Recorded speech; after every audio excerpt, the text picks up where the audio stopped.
विदाय नहीं वर्ष 2023 पाद देछि नववर्ष 2024 एथिपई सबुठी आनंद उल्लासर परिवेश खड़ियाल अंचल रे नववर्ष को धूमधाम रे पालन करा जाउछि। सकाळ सकाळ विभिन्न मंदिर रे श्रद्धालुक गहली देखा मिली। लोके ठाकुर दर्शन करे समस्त सुख समृद्धिर कामना करुछन्ति। मंदिर सबरे मध्य भजन कीर्तन प्रसादर व्यवस्था करा जायछि। लोके विभिन्न स्थान रे भोजी भातर आसर मध्य जमाउछन्ति। विभिन्न पर्यटन स्थली रे भिड़ भी परिलक्षित हेउछि। तेबे पुराना वर्ष को विदाय और नया वर्ष को स्वागत जणाई नाच गीतर आयोजन भी करा जायथिबा बेले लोके एहार भरपूर मजा नेउछन्ति।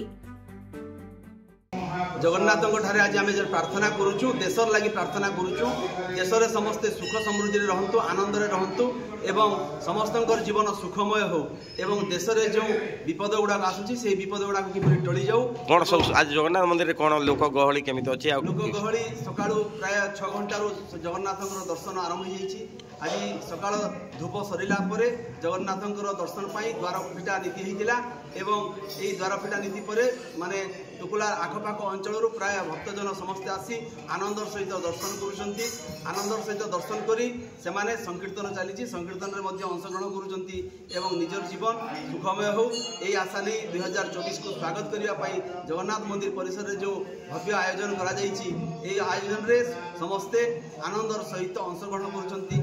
या देखा मिलूँ जे भक्त माने प्रकृत रे दर्शन करिबा परे परे राम नाम नहीं जो संकीर्तन रे भाग नौचंती सेटा होछि बड़ आनंदर कथा एवं परिशेष रे समस्त को अनुरोध करा जाउछि जे आज अन्न प्रसाद सेवन करी निज घर को फेरिबे एवं भगवान जगन्नाथ ठारे प्रार्थना करिबा समस्ते सामूहिक भाव में प्रार्थना करिबा जे देशर मंगल हो एवं समस्ते सुख समृद्धि रे रहिबे आनंदर सहित जीवन यापन करिबे एई आशा नै जगन्नाथ पाखरे आमे प्रार्थना करूछु। जय जगन्नाथ जय जगन्नाथ जय जगन्नाथ।